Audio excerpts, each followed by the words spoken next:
নির্বাচন কমিশনের পক্ষ থেকে তারা প্রবাসীদের ভোটের অধিকার নিয়ে তারা কিভাবে কাজ করতে চায় সে বিষয়ে আমাদের সামনে প্রেজেন্টেশন করেছে।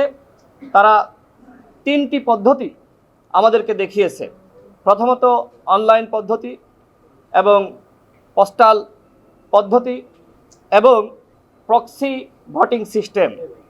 আমাদের কাছে যেটি মনে হয়েছে যে এই তিনটা পদ্ধতিরই সমস্যা রয়েছে, কোনোটার একটু বেশি কোনোটার একটু কম, মানে ত্রুটিমুক্ত কোনো পদ্ধতি নাই।